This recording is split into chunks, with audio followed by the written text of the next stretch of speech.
so Jamie is our instructor today, and she has been with our company for just over 5 years. And in that time has been a part of a very fantastic organization within our organization, and that is the Golden Group. Jamie has worked as a real estate agent and as a part of their operations team. She is talented in many ways that go beyond the mental capacity of your current MC. And while doing many things to drive growth for that team and business overall, she has also built a really, really nice real estate business which last year sold over $5 million in real estate. And if I'm not mistaken, based on the subject matter today, the majority of those were buyers. Sometimes That's right. people get all in their feels about buyers and their sense of urgency and their motivation and all the things that come with working with a buyer. Jamie has embraced that and has made that her strong suit in growing a business that allows her and her family to have what they want when they want it and what they need every day. So there are a few people better equipped to deliver today's content. And so I will, without any further ado, turn it over to Jamie to help all of you, especially those with your cameras on, learn how to win the buyer in today's market. Jamie, take it away. Thanks, Mike. I need like micro pesky hype man every morning. I think that's a great way for me to start my day. I appreciate it. Thanks everybody for being here too. Let's get rolling. I appreciate anybody who's on camera. If you're driving, obviously don't come on camera. Also, I appreciate the flexibility that our brokerage is providing us with these Zoom meeting opportunities because I'm presenting from the warmth of my house with my yoga pants and slippers on, and you'd never know it unless you're here. So here we go. All right. So I thought that, as we are talking about today's conversation, maybe I could start with a little bit of a meet the presenter background for myself. Mike said a little bit, but I feel like maybe I could just go into this briefly for you. When it comes to real estate, like he said, I've been in the business for 5 years. I've been exclusively with the Golden Group, a team within the brokerage. I just this year joined the ALC as a member, so that's what's affording me the opportunity to present to you today.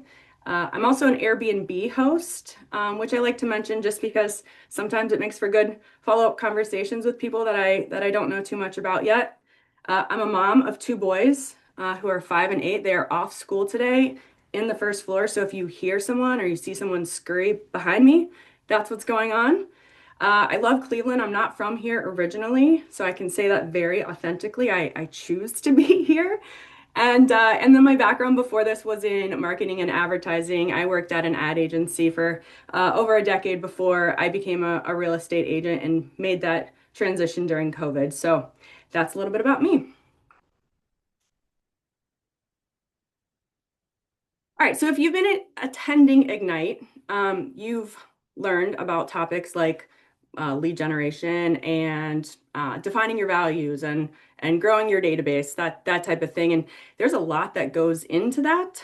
That's a long game. Nurturing leads takes time. So today is what I kind of like to think of as where the rubber meets the road, so to speak, and where all that prep work is going to start translating into some kind of official partnership for you. Hopefully. That's why that cute little handshake icon is on screen there. Or maybe it's a hug. I like to hug. All right, so let's talk about the agenda. So we're getting to the handshake and beyond.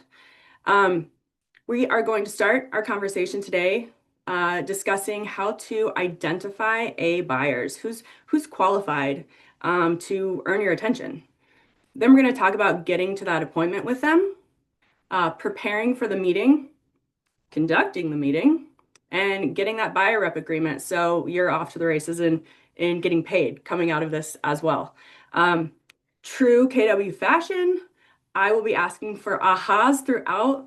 Please don't leave me hanging. It's, as Mike said, it's hard to present on Zoom. I have like two screens. I have some speaker notes. I can see like four faces. I can't see the chat. So there's like a lot going on in front of me. So I hope that everyone's open and willing to participate. I get a lot of value through just the dialogue that happens as we go along. So, hopefully I'll have some ahas from you at the end of this conversation as well.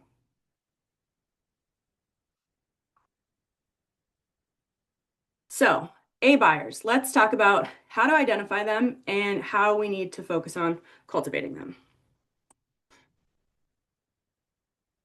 You've probably seen this graphic before. Any chance anyone knows what it's called? If Mike Rapaski was here still, I think he would know this. It's actually, this is called Funnel. the, oh, go ahead. It's the funnel. Yes, The yeah. funnel. The funnel. Yeah, exactly. This is in technical millionaire real estate agent language. This is called the lead generation and database model. It shows you uh, how the work we do or what the work is that we need to do to get to an A buyer. And that work is simply lead generation and lead follow-up. And I think the reality is that when you're thinking about this funnel, this architecture here, most people transact every 10 plus years. I feel like it was 10. Then I think I've recently heard something even a little bit longer out than that long runway. So no one wakes up one day and magically says like, "Hey, I'm ready. I have a realtor." They need time to get to know you, to trust you, to feel confident, and that's that like cycle up at the top, sections 1 and 2, where you're just like you're dripping on them, and then eventually they're ready. So, what actually makes someone ready? That's the that's the question we are trying to answer now. So, does anyone actually know what the definition of an A buyer is?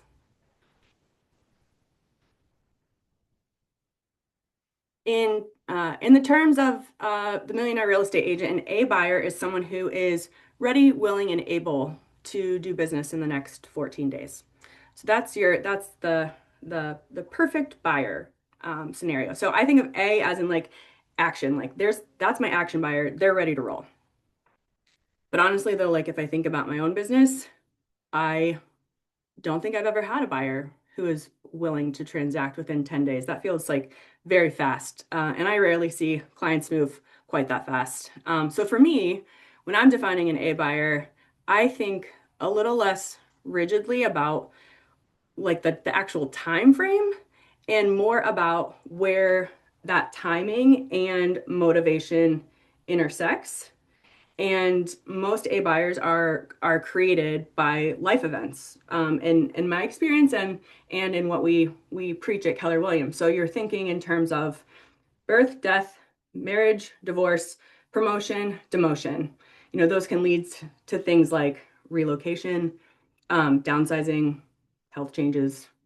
These are the types of moments that create urgency and motivation. And I think it was Tracy who came on and said this is a funnel, and you read my mind because basically, like said another way, this is a sales funnel. People become aware of you, then they become interested, and then a smaller amount of people after that decide who they're going to trust, and they finally take action. And our job is to stay relevant until that timing meets that motivation, and then be ready to secure them as a client with necessary paperwork. So when someone becomes an A buyer, they don't randomly, just choose a realtor. They choose the agent who has been doing the work over time to build that value and the trust and educate them before we even get to this moment of them needing to be in a transaction. So that could be things like, all of the efforts you're putting in on social or the mailers you're sending or the events that you're hosting. We do a lot of that type of dripping on clients on our way to being there then when they're ready, and kind of hand raise as an A buyer. So all your lead gen and follow up, it's like think about it like you're earning the right for the appointment or the moment when you can make it official.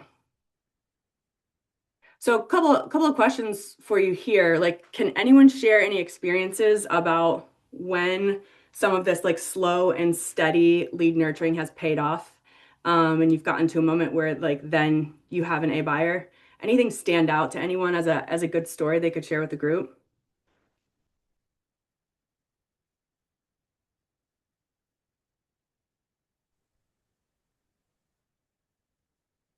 All right, well, I have one recently. It is a friend of mine, and in thinking in terms of milestones within her life, unfortunately, a divorce has been coming her way for a long time. We've known that that was probably in her future, and she's been coming to the events we've been hosting as a team. You know, she's in my database.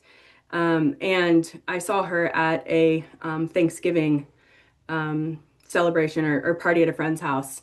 And that gave me a moment to kind of just ask a little bit more privately, like how things were going for her. And she was at a point then where she was at that moment of translating into an A buyer for me. So it'd been a long time of trying to just be a good human to her as a friend.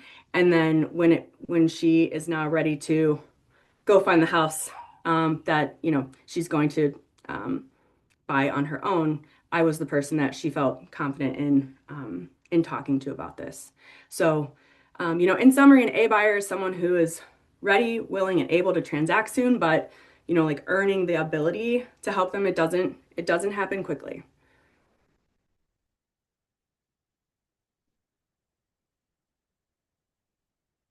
All right, so we've talked about A buyers now. So now let's talk about we've cultivated these leads. We have someone whose timing and motivation is at that intersection. They're ready to act. Let's get to an appointment with them.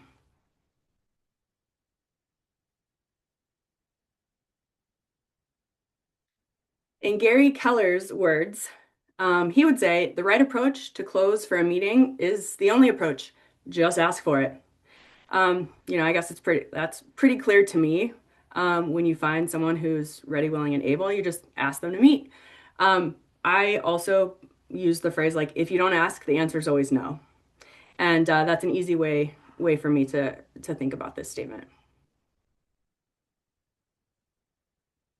This slide is about navigating reluctance to getting to an appointment. And I'm not going to go into the nitty-gritty about all of these tactics. Like Keller Williams has a lot of great scripts for ways to go about it if you are in situations where people are hesitant to sit down with you. But candidly, like, I don't know, I guess I don't really see much reluctance when it comes to that. Like if you're paying attention to the signals and the signs and what's happening in people's lives, and you're being consistent with making sure they understand that you're a realtor and you're around, they're probably going to be reaching out to you. And we have more buyers than sellers in our market currently. So, I don't feel like I'm often competing or pulling someone along to get to a meeting. So I thought I would kind of flip that a little bit, because what I do see is sometimes I'll come across someone who's just like overly eager and wants to just like skip right through some kind of introductory appointment with me and like just jump right into seeing homes. And that's where I think that some of these scripts can be helpful in our market right now.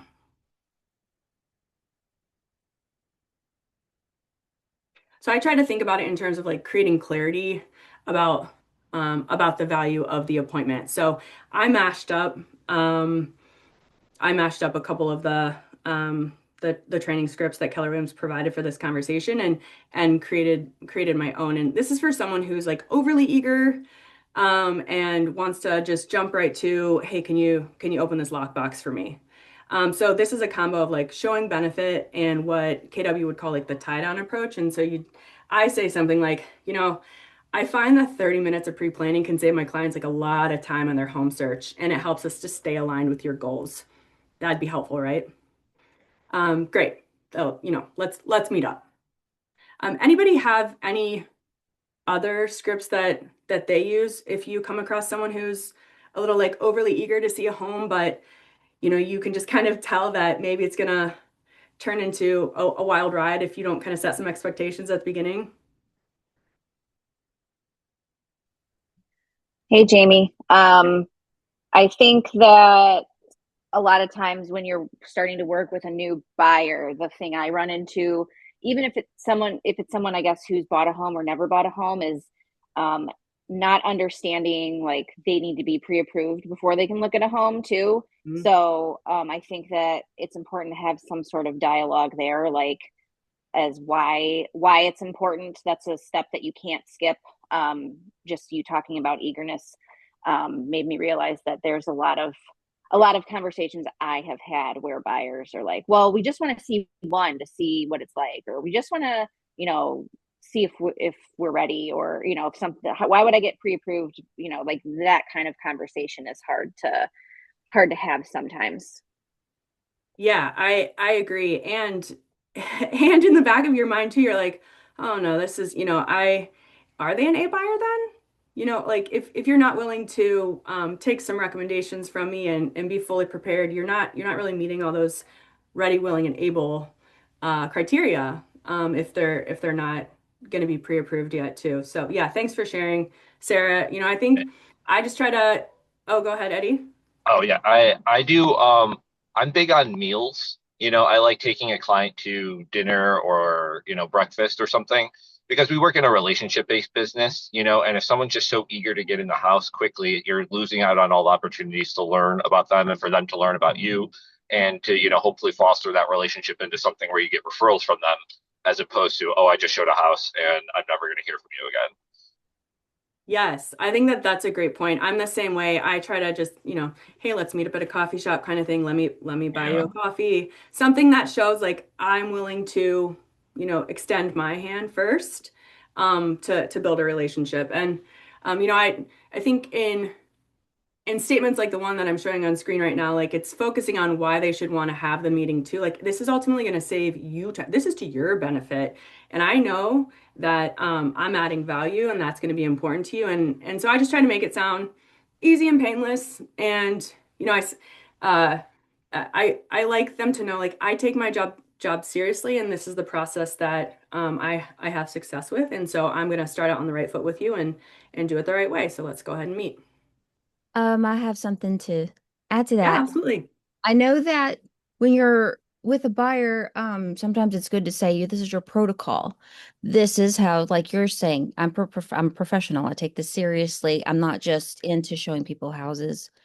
And also some people are afraid of commitment. I mean, they're afraid that when they're a buyer, somebody's going to try to force them into buying a house they don't want or something like that. So if you're able to get them to meet with you first, it helps them to hopefully help them have ease of mind in moving forward with you. Because I have had a buyer who wants to be like, well, I think I'm going to use this person for this and this Hmm. person for this. And you're like, no, no, no, you do have to commit, especially when we have this buyer agreement they have to sign. Hmm. Yeah, But that's it's a great point. Just the idea, I like that word protocol too. And it's a good way for, I suppose, you to then think in terms of like they're kind of interviewing you, but you're also, this is the first moment where you're interviewing them. Like if they, if they can't do something as simple as like pre-planning to have the most successful relationship, then I don't know, maybe it's not one that you want to be a part of. And yeah. sometimes we're in moments in our real estate careers where we can be choosy and we can say like, I'm probably not the best fit for you, but here it gives you a way out, I suppose, early too. Thanks for sharing, everybody. All right, so now let's move from conversations to securing the appointment. And I think that this slide's pretty much common sense stuff. So, you're going to want to respond right away to lead inquiries, whether they're inbound, someone's raising their hand, and or if they're, somewhere where you're reaching out to them. Just making sure that your prompt shows that you're taking it seriously. You also want to get valid and complete contact information and save it to command. Um, I just am a bonehead sometimes, and I have this bad habit of like writing down details in too many places, and then I regret it later because like if I just do it right the first time, like I need it for everything. I need their full name and email and their phone number, and I need it for command. I'm gonna need it when we're communicating together. I'm gonna need it for dot loop paperwork. Title's gonna need it. My transaction coordinator's gonna need it. So just ask for it all right up front, and that will make that part of the process run smoothly for you. Also, number three, determine their motivation to buy so you can speak to it. They may help give a little bit of context. So like I'll say something like, any context for our conversation that may be helpful for me to know ahead of time. Just something easy that's not invasive, but could give you a little bit of an inkling about the type of just posturing that you'll be needing to do when you have this conversation or this meeting with them coming up. They may say something like, "My job's transferring me," or "I need to buy for tax benefits before the end of the year," or "My mom needs to move in with me sooner than I thought, so I gotta, recalibrate where we're living," or like my adult son wants to move into my basement and I don't have a basement, so I need a house with a basement. It could be whatever it is. They may just tell you a little bit that helps you to understand their situation and go in with the right perspective on how you can be valuable. And then obviously you set the appointment, like get it as soon as you possibly can. So, they're not questioning whether it's a good idea or giving them a chance to talk to other people, that type of thing. And do it in a place that's public for safety. So Eddie said, he goes out to meals with people. I'm at a coffee shop most of the time, some kind of common ground. It's a friendly location. So, I think about, I don't want someone coming over to my house. I don't want to go over to their house. People are stressed about cleaning or safety or whatever. It also gives you a chance to like suggest a new place, show your knowledge of the area, and that you kind of have your ear to the ground. So use it as an opportunity there.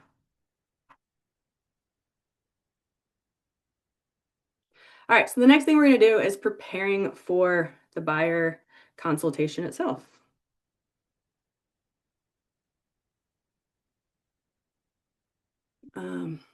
Between now and your appointment, this is the time when obviously you're going to be preparing for the meeting, and I think it includes basically like setting expectations for what you're going to cover, and then reminding people to show up too. Like that, everyone has the dentist that emails you and texts you 500 times before you show back up to the appointment, and it's good practice for a reason. So getting in the habit of sending confirmation and then reconfirming. I often will like send an email and then text them same day too, just telling someone that I'm looking forward to meeting them. And usually my email is just something like, "Hey, I'm honored to get the chance to chat with you and husband on this date. As a reminder, we're going to meet at this coffee shop at 9. It'll be about 30 to 60 minutes based on our conversation. And during this time, I'll ask more about your ideal homeownership experiences. I'll answer questions about the process for you, and I'll share my approach to helping you achieve your goals." And then I also usually attach my buyer presentation.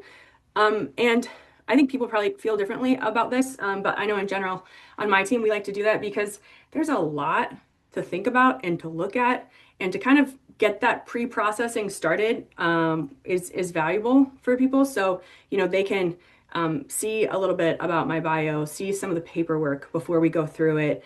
And based on some people's conversations, they like to be very well prepared for those meetings, and that helps to kind of diffuse some of the stress. And like the last thing I want to do is for someone to come into the buyer meeting and feel like rushed or overwhelmed because suddenly there's something that's like, dozens of pages in front of them and it's the first time they're like reading anything and they're trying to talk to me and they're trying to align with their spouse on what they actually want, and that can feel pretty overwhelming. So whatever I can do in advance to kind of help diffuse that and give them a chance to like mentally think some things through, the better, in my opinion. So question for the group. Why is it important that all the decision makers are present? I can think of a handful of reasons, but Well, because they are the major, they have the major impact on the decision, to make yeah. like where they want to go. Yeah, they can have some really strong voices and opinions. and, Yeah, and so if you for example, like for if the husband looking for a house for his family, the wife needs to be there because she is the one who will do the final decision for him. That's right. And I don't like showing the property more than one time. Oh, good call. So, yeah, if I have just the husband and the wife is not there, I need everybody there at the same time to show the property. I've lived that lesson too. Hmm. And even with the consultation, you get to know what each person likes and what you're actually looking for. Like one may be looking for a ranch, other one's looking for colonial. Can we come up with a bungalow and be in the middle? Yep. Yeah, I've definitely had a spouse say like, "We're looking for this. It'd be great to have this," and the other one go, "No, that doesn't matter to us," and look Well, back at me and I'm like, "Oh, okay. Well, you guys should sidebar on that." in this case, I after our consultation, like buyer consultation, and I'm giving them the buyer presentation, and I'm sending the KW app to the actually wife, not to the husband. So she will, no matter what they say, what kind of like style they wanted, she will look the properties. So she will kind of like I'm saying like she's gonna send you too. So then they sending me the properties, and then eventually end up I'm scheduling the showing actually with her instead of the husband, and she bring the husband with her.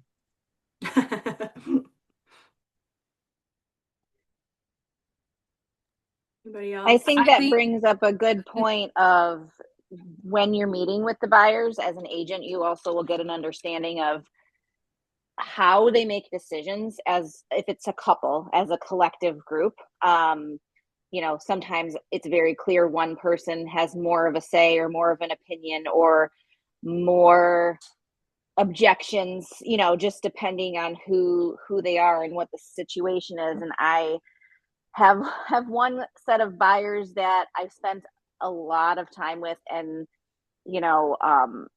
one time we were standing in a driveway and they just started arguing about some feature of the house that one of them was like, it's not a big deal, and the other one was like, yes it is. And you're like, okay, let's put like, handling those sort of kind of tricky situations, because you can't really get involved, but you also need to make sure everyone is grounded, realistic. Their, champagne taste on a beer budget is extinguished really quickly. Like otherwise you're spinning your wheels as a buyer's agent too. Yeah, yeah. And you're like playing telephone. And well, like I already had this conversation with you, but now I'll have the same conversation with you. And if you just want everyone to feel like collaborative and involved from the get-go, because the last thing you want is for you to find this great home and spend all this time with one particular person, and then there's this veto vote that comes out of nowhere, and you could have potentially prevented it going in. Perfect. Thanks for sharing, everybody. All right, so then when you're thinking about your buyer presentation, these are the top 10 areas where buyers say they need great agents to help them. So I can give you all a second just to kind of skim that list. And your buyer presentation should touch on all these territories in one way or another, so that the buyer can see how much value you're going to be providing to them along the way. And sometimes I'll kind of even like juxtapose this against others who will be involved in the transaction, because there's a lot of just folks who have to be involved at different moments to get us across the finish line. And I'll say something about how valuable lenders are, and how at the beginning, and I have contacts that I can share with you of lenders I trust. And then later, once we're under contract, then they can pop back in, or how inspectors or appraisers have this like moment in time where they're valuable. So then it gives me an opportunity to say like, nope, but not me. Like, I'm your constant. I'm guiding this ship, and I'm your hub. So it kind of like greases the skids for like, I'm earning my commission. I will be here.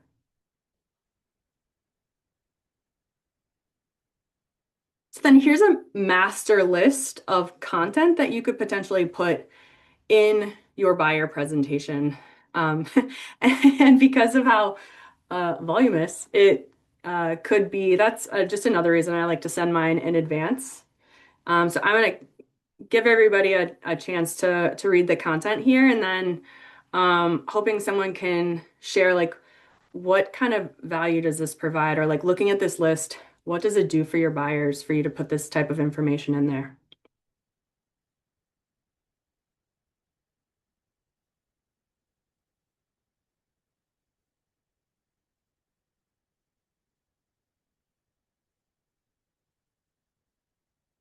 Like, to me, obviously it's just like, sometimes more information is better, but I like to think in terms of like, this is going to help you understand what to expect. I'm going to like help lay out processes. So I'm helping you see around corners, and some of the information here is going to help you avoid mistakes. It just all shows that you know what you're doing. And a buyer's presentation should explain the buying process, answer the questions that your clients have, and maybe some that they like don't even know that they should have yet. Like, I don't know what I don't know kinds of anxieties happen in large purchase scenarios too. So um, this will help them to feel confident that you do know um, how to get them across the finish line. And, is your buyer presentation going to be the same for every buyer? Probably not.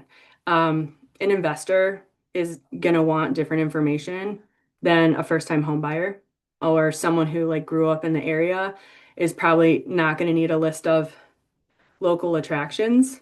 But you'll likely have like always pages, and then some that apply to different scenarios that you can either put into your buyer presentation or bring along separately.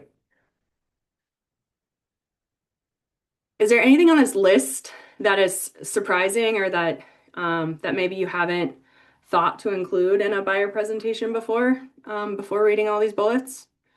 I didn't come up with this list. This was the list given. Right. One thing that I always thought was interesting, we were at a meeting like earlier this year, and I think maybe Kelly, were you there? I don't remember, but it was like we were talking about the things that someone just bought a house, and they're like, the thing I used the most was the definitions of what stuff was. And then someone else was like, oh my God, yeah, me too. And it was just like four people in the room was like, were like, oh, the definitions, like we take for granted a little bit, like were just really you hear broker and it's like, are you talking about the broker? Are you talking about the agent? Are you talking about the lender? There's mortgage brokers, there's real estate broker, it's confusing. And I thought that was really interesting, is just how many people agreed that just having definitions of, you know, like And whatever, it's I don't know, was Yeah, interesting. that's a great call. I love that in our buyer presentations on our team that we have the definitions section. I even just had that scenario happen to someone who was an out-of-state investor, like not her first property, and also an agent in another area, and she was using the wrong term. But that's because like terminology can differ Yeah. from one area to the next. And so yeah, I like definitions in ours is definitely helpful. Yeah. I actually when I was preparing the my buyer consultation and I actually deleted a couple pages because I thought it's like a little bit overwhelmed. I don't want I think the buyers is doesn't need to be like too much overwhelmed with the information. It's the major and the shortest kind of like but specific and kind of like straightforward understanding what they will go through. They already overwhelmed with everything, so I think some of the things we can skip it, like for example like utility guide or moving tips. We can give them that kind of like down the road. So I think that it's still I have like 15 pages there, but I try to keep it kind of like more shorter, and I translated on Ukrainian language and Russian language. Oh, So for each buyer, I have their own language, so they will not gonna guess the translation. I it's love awesome. that. That's And a great idea. for Mhm. the distressed properties that I'm working with the investors, I actually creating the distress listing machine. It's called like that. Give it a unique name. Yeah, Trademark, registration it's symbol. basically kind of like the buyer presentation, but for the investors who wants to work with the distressed properties.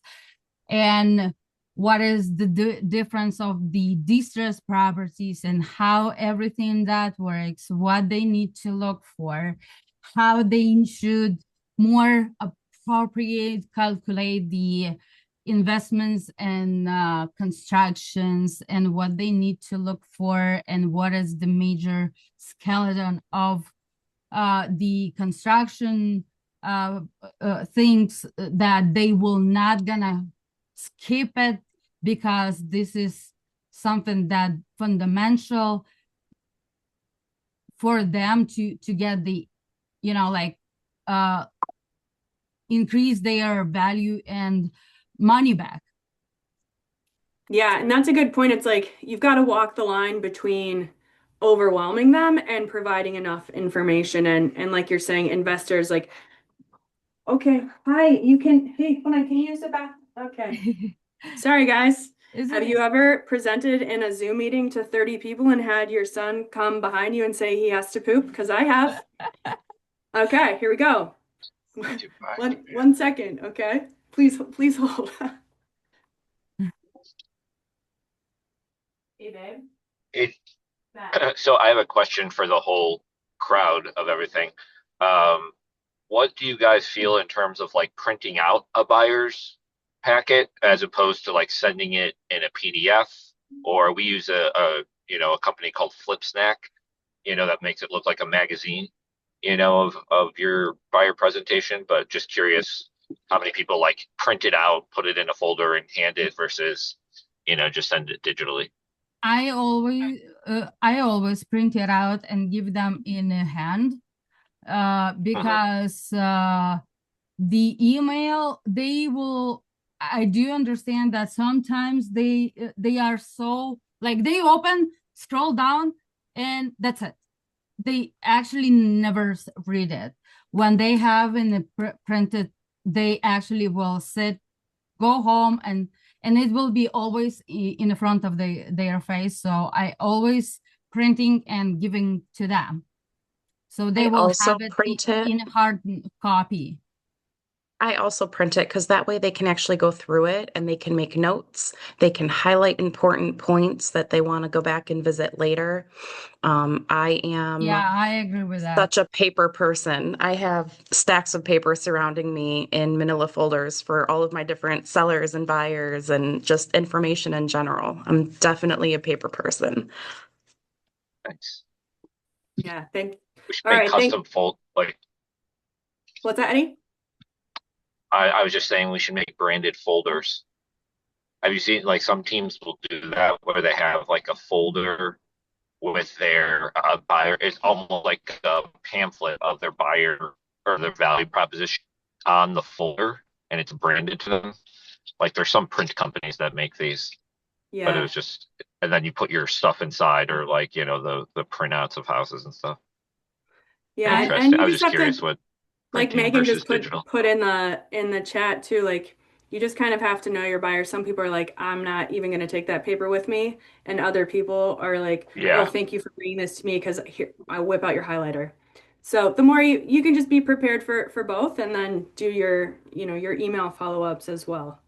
Well, I like what Jamie was saying also in providing the presentation maybe before meeting, but during the meeting, bring a printed copy. You could Yeah. have That's your what I folder think built. is, That's when you could have your folder built too. I mean, people like preparing them beforehand is great, but then also having a paper copy is great too. Yeah, yeah. yeah, All definitely. right, so then moving into the next slide here, now you know what you can or should put into your buyer guide. So now it's time to create it. And this is more of like public service announcement. Like Command has fully customizable templates. And these are screenshots that you'll see on these slides and some of the following pages. I would also like to introduce the lovely Tori who is on this call because she is a rock star at putting together stuff like this. Like, don't reinvent the wheel. Tori is the expert. Go to her if you need a buyer guide created and so that it looks professional and polished. She's seen lots of them too. So having another person help you along who's an expert is a no brainer to me. And then make sure that you're taking a peek at the Agent 297 website as well. If you don't know or haven't perused it, there are marketing materials, logos for download, that type of thing. So don't, if you are kind of going it alone, don't copy and paste or take screenshots and nothing's going to print well. It's not going to look polished necessarily if you're going that route. Thanks, Um, Jamie. what's that? I Oh said yeah, thank you. shout out to Tori. Uh, yeah, so Eddie had said before, and thanks for bringing that up. We use Canva and turn them into flip snacks on our team, and then we make sure that they are printable in PDF format as well, so that we can check all those boxes. All right, so And really quick, Jamie. yeah, Oh, sorry. If you're using a Manila folder, the office I think has KWGM branded folders. If you ever wanted to grab one, it makes it look a lot more professional, or at least KW folders. And if so just a suggestion if you yeah, want to that's a great. Kelly, are you more holding them up? polished look. There we go. Kelly's holding them up right now. Are those free for use, or do we buy those, Kelly?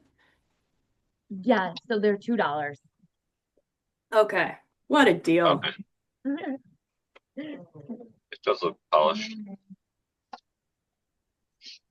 All right, so each section of the buyer presentation is going to help you connect with buyers and build your credibility and it's really customizable, like add to it, delete it, reorder it, whatever you feel most comfortable with as you're storytelling your way through a conversation. And I like the one, this is a KW example here.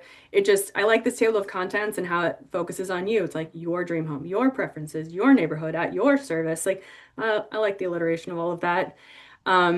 And it's just, what's the impression that you are trying to make?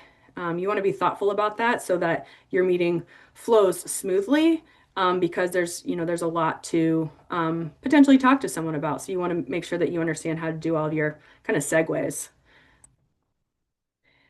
Here's an example of from my buyer presentation specifically. So I start a little bit differently, or our team does, and we start with my bio or the agent's bio, and then we move into more of the buying 101. And it's a choice intentionally, because we want people to feel comfortable and confident knowing who I am as a person. So, what my expertise are and just kind of humanizing me, and then being able to educate them about the process. And I think that I do it like this because like that matches how my brain processes information. My first thought is like, oops, sorry, can I trust you? And your bio helps to validate that I can. And do you have a good understanding of the situation at hand? Like, do you know where we're going and can you get me there successfully? So that's why I start with my bio and the buying 101. Because then like when I receive that type of information, then I feel more inclined to know that like I should be taking your opinion and your recommendations seriously, and this is, not your first rodeo. And I honestly, I try to think back to my own home buying process as well. So shout out to Eddie Golden. I was a first-time home buyer with my husband 10 years ago, and we purchased with Eddie. So this was 5 years before I joined the Golden Group. And I think that I remember going out to eat with him twice, actually. He loves food. So there we go.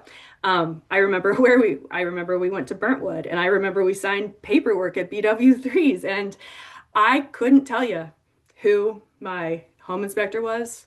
I had to really think hard to remember who my lending partner was, but like that trust in my relationship with Eddie is what mattered most to me. And so like I just knew he made us feel safe and gave us recommendations and everything went smoothly. And that's my takeaway 10 years later. So that's why I feel like it's just a nice way to start your presentation with a hi, here's who I am. And Wow. Could I like what an endorsement? Like, cause thank you so much. Cause think about like if you're you do a welcome. good job, you think about just the commission you make. Jamie has sold over 100, like so much. Like look at how well she's done to get to this point where she's like presenting now, but just because I did like a solid job, you know, I don't know. That's like the ultimate reason of why you should like, try and have a buyer's presentation and meet with people, like so. Yep. But yeah, thank you for the kind words. I appreciate it. But yeah, You're very you're awesome. welcome. You're welcome, my friend.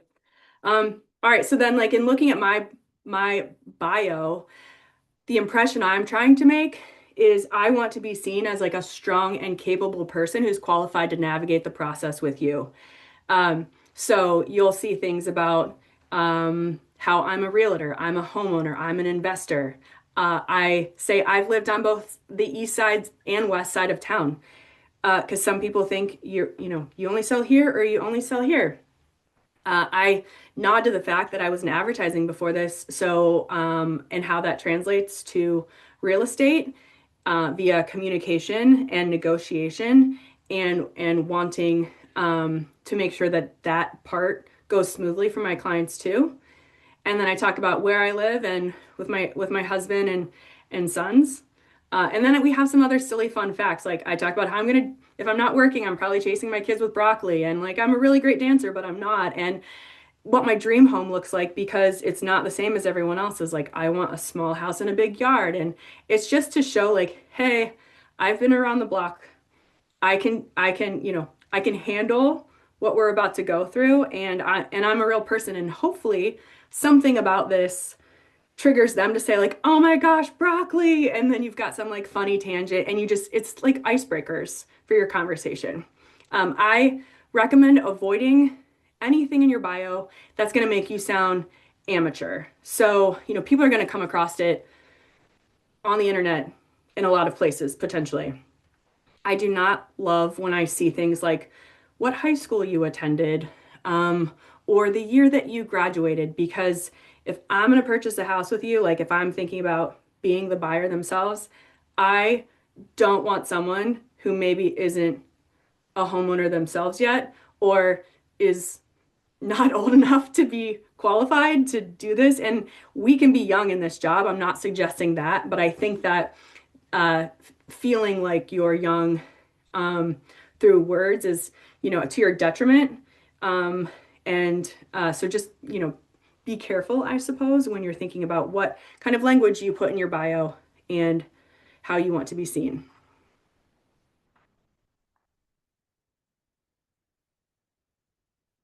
All right, so then this slide talks about how the home buying process works. And like Do home buyers understand the home buying process? Loosely at best, likely. So I think a section like this is really valuable in your presentation, and your buyer's also going to feel more confident having a reference like this, and they're going to be easier to work with than an anxious buyer who doesn't quite know where we're going next.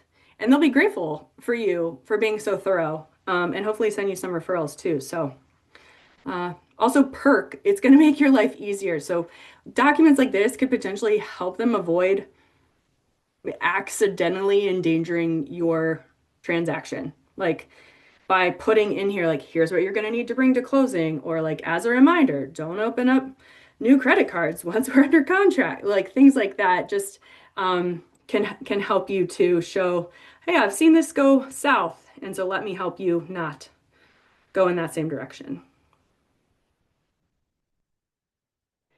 And then undoubtedly, your buyer's favorite part of your appointment is going to be describing to you what their dream home looks like.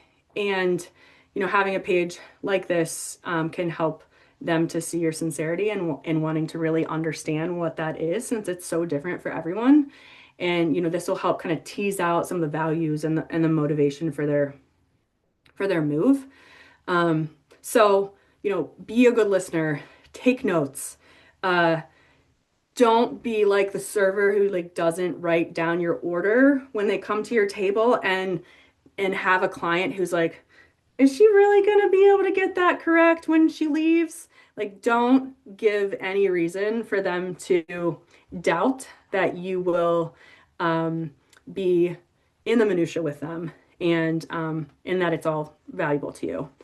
And then I'd say too, like, ask follow-up questions about why certain features matter, because it's going to help you to remember and be able to call back to that later, which will make them feel good.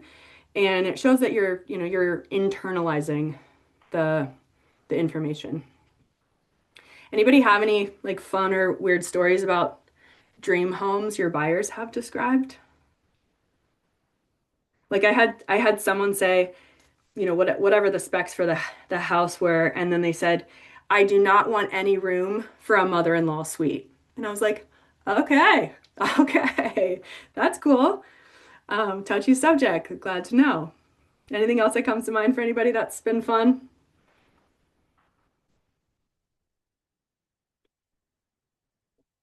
That person was my husband. Just kidding. Not really.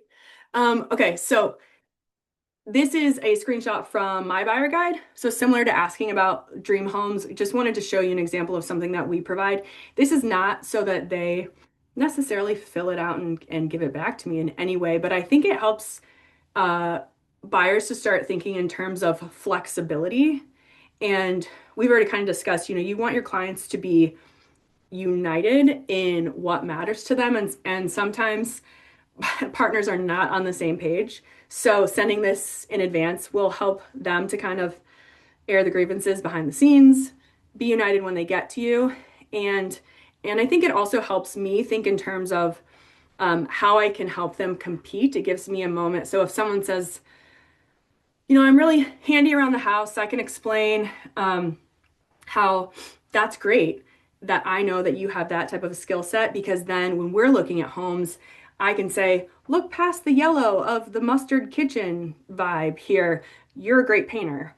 Or, oh yeah, we can replace that fan. Or if they say they're not, I can say, great, I know handyman. I'll get you connected. So let's keep looking at those things. Like, I just want them to see that I'm going to help them win, and that I'm already thinking about ways to position them to do that, because that's coming from the world of advertising. That's how my brain works.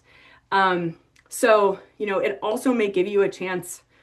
For instance, the friend I told you who's getting a divorce wanted to look at a gut of a condo that needed fully redone. And it was a great price, but it helped me also have a moment to say, like, while I appreciate that you are flexible in what you're willing to commit to for your next home, I just want to ask the question, is it going to be like overwhelming when we get to a place where you're trying to navigate some personal things and move and maybe do full renovation as well. And so she was able to say like, oh yeah, okay, that's a good point. I need to not look at things like that. You're right.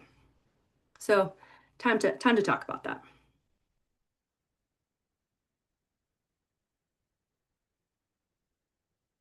This next section here is about your preference profile and just uncovering expectations and preferences for communicating. I think it's a really important page because it helps you when you're thinking in terms of like, how and when do you like to communicate? What's your schedule look like for showings? What's your ideal timeline look like for your purchase? So getting on the same page about that, you'll reference back to it, I think, pretty regularly. And it gives, I think I made the mistake early on of saying things, of not saying, how best should I communicate with you? Should we get on a group thread? And then communicating with one of the buyers and not the other, and then someone feels like they're left behind, and then it causes trouble later. So just trying to get ahead of that a little bit too. I also think it gives you an opportunity to set expectations for yourself. So for instance, my schedule, hey, I'm a mom of two. You may hear them in the background. Case in point, you'll never forget that that happened in our call today where my son had to go to the bathroom and just right through the meeting. Hey, it happens. I got to keep rolling. And in a pinch, he may show up with me to a showing. That's okay, right? If that's not okay to you, that's fine. I just want to make sure that like I can say these things out loud to them at the beginning, and I can make a joke of it. I just don't want to catch them off guard later.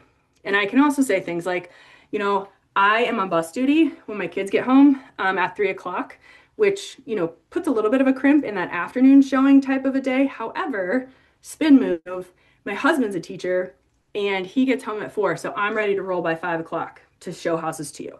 So, you know, just finding ways in advance to navigate some tricky conversation topics is always a good idea. Neighborhood insights. This is something where I don't have a page in my buyer presentation quite like this. I usually try to verbalize my neighborhood insights. So places that I look for information about different neighborhoods. Obviously, like I'm just straight up paying attention to what's going on around town. You may not know exactly what city your clients are wanting to move to, but like directionally, maybe you can spout off a couple of nuggets of what's happening on the west side of Cleveland. RPR is a really great resource too within the MLS. It's one of the icons on the home screen. And if you haven't, just kind of peruse through it. There's a section called market trends, and sometimes I'll go in there before a buyer consultation and I'll just say like market trend and type in a zip code, and it will show me last month what was active, what was sold at what price point, and like quantity. So I can say like, you know what, there were only 15 homes sold in Fairview Park last month. And it's just like a really quick way for me to get some type of nugget of information. And also obviously our sales meetings are gold when it comes to tidbits that can help you feel like a credible realtor who's always has their like ear to the ground. One time, Eddie, actually another shout out to Eddie Golden. Geez, I'm your hype man today. One time he and I went to a listing presentation together, and partly through the listing presentation, he said something along the lines of, well, in the past 5 years in Lorain County, there have only been 3 homes that have sold in the blah, blah, blah price point. And I just looked at him like, how on earth did you know that? And like, he didn't need to know anything else about, like, he was able to get that from the MLS so quickly. And I was so impressed that he could pull a stat like that from nowhere that I was like, that guy, I should sell my house with him. All right, I think I've got 2 more slides. So hang with me. This is the buyer guide. These are just 2 more examples of, you know, a value proposition type of page in your buyer guide. One that is KW specific on the left, an example they give that focuses more on the, you know, the core values, that type of thing. And the one on the right was just an example I wanted to share because when you're thinking in terms of, like if you're on the newer side and you're looking for ways to position yourself as a qualified expert within your buyer guide, lean into obviously our incredible brokerage. And also if you're on a team, your fellow teammates too. So, this screenshot on the right is from when I was trying to secure a buyer seller type of scenario in Avon Lake a couple of years back. So I was 2 years into my real estate career. I knew that I had joined a top team within our brokerage and what the sales looked like last year for the team and how many homes we sold.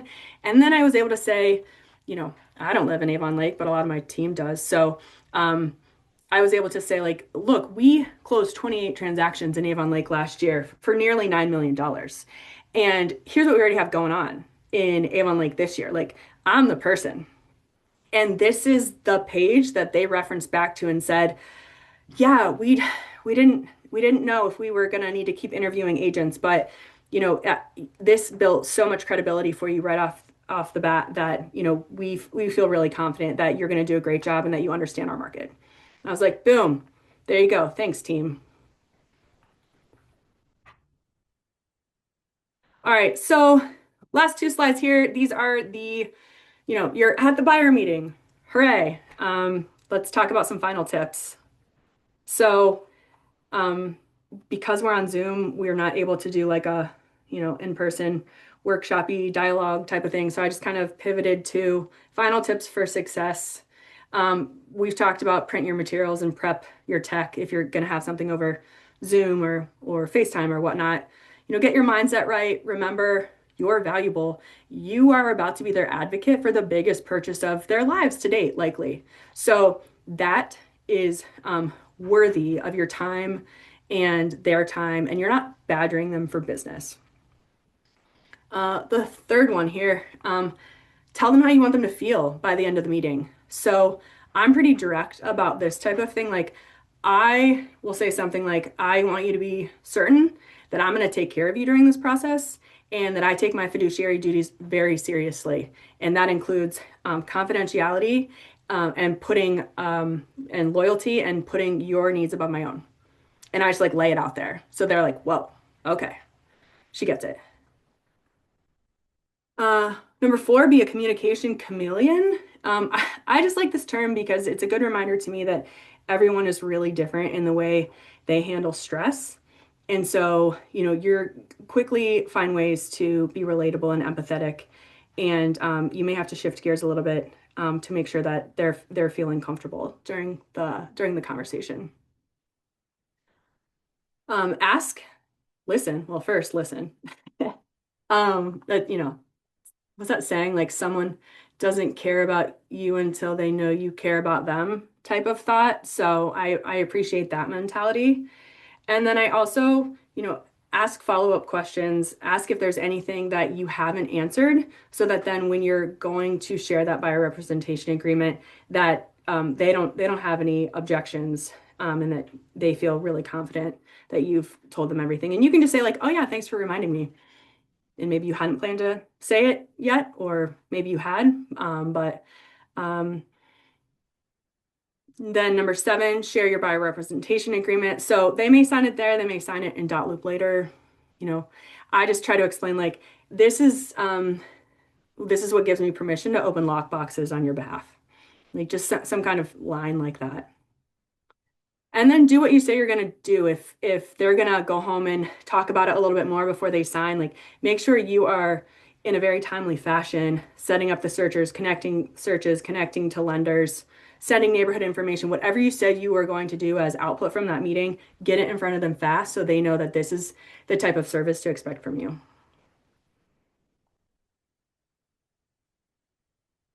Last thing is just like questions you may field. You're gonna field a ton of questions, but I just thought, buyers often ask some of the same questions, and I would love to know how you guys respond to these types of things too. One of the ones that I hear a lot is just like, how do agents get paid? And I simply say like, I'll earn my commission when you get your keys. Otherwise, there's no payment to an agent until I complete my job successfully. Who pays you? That's another one I hear a lot. So to that, I'll say something like, just like in other industries, it's anticipated that the person you're working for is the one who pays you. that just kind of like normalizes it compared to the past where it was more expected that sellers were paying for both agents' commissions.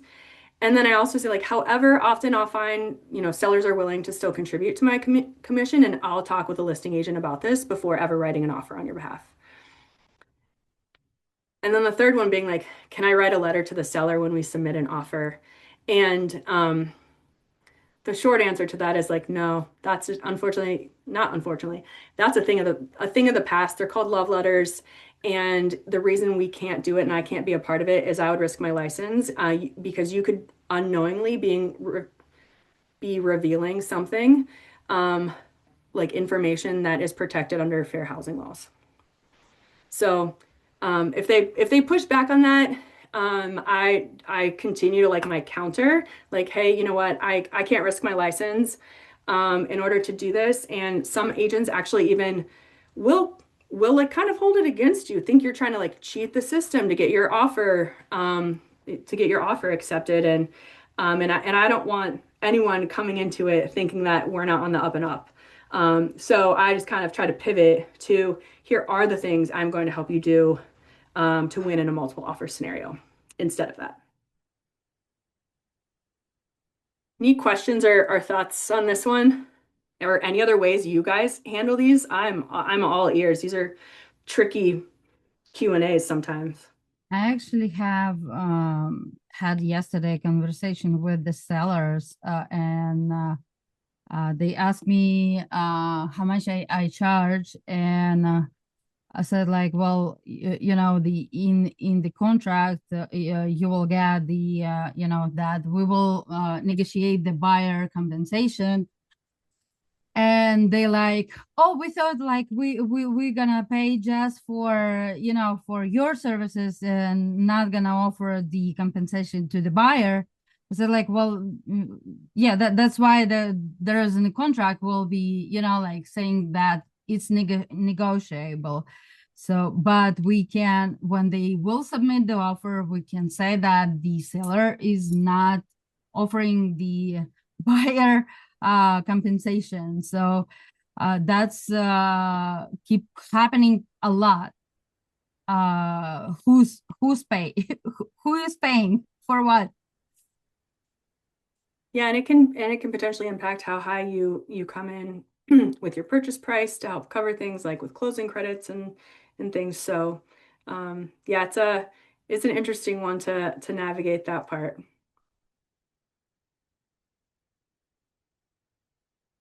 All right. I think we have made it to the end.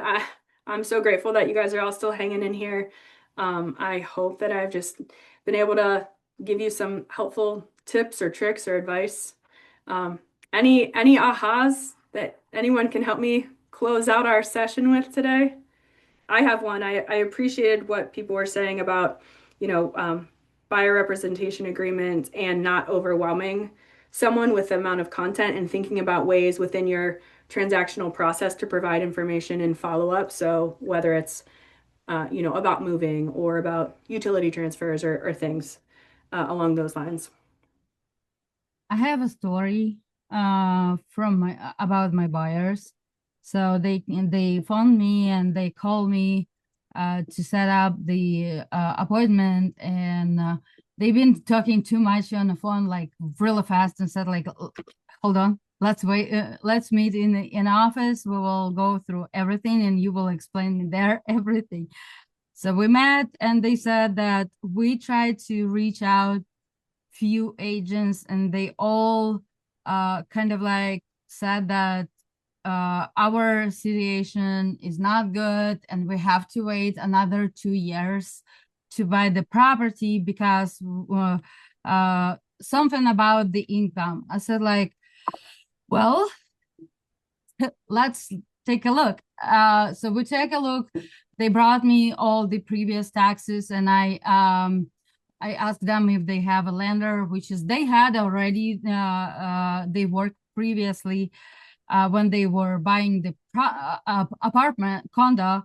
So we kind of like selling the condo, we upscaling for the house, and right away I scanned and I sent right straight to the lender. They are a lender. So she already have it at the moment when we are talking. And they said, like, you know what, we are very kind of like nervous because everybody said that we can't do this. So it's like there's nothing that you cannot do. There's always a ways how to do it. And it just depends with whom you work. Maybe those agents, I don't know, maybe they didn't want to like do this. I don't know, but I'm here to help you and navigate you and make your dream come true. So actually this morning we sent the offer for the property that they chose, and tomorrow we will have the showings on their condo. Oh, congratulations. And they called me 2 days ago, and the husband was saying, Christine, we love you. We knew that you're gonna help us. We're so excited to get our house. And I was listening him. I didn't listen what he's saying, but I was listening his tone and his voice and how the way he speaks. And I was like, sit there. I hanging up, and I was like, that's why I'm working. That's what for I working, not for the words, for this excitement and the way how they are happy. That's when you know you're in the right career, is when you're like, oh, that felt good to like really help them. I know how valuable it is to be helped. It's just, it feels like you're in the right place. It's like when you're not listening the words, you listen their vibration that they are trying to send you and how they are really excited. And I think you've got some referral partners for life. Yep. Yep. You're sending people your way forever. Thanks for sharing. Anybody else? I know we're a little bit over our time here, so. All right, well, thanks for sticking it out with me here. If I have not met you in person, oh, thanks for putting my contact information there, Kelly. Please come up to me at the office. This Snowmageddon has my family stuck inside now, but we'll be around the office more in the following weeks and this spring. So if there's anything else I can do to help anybody, or if you want to brainstorm together, I'm more than happy to talk. Thanks for coming.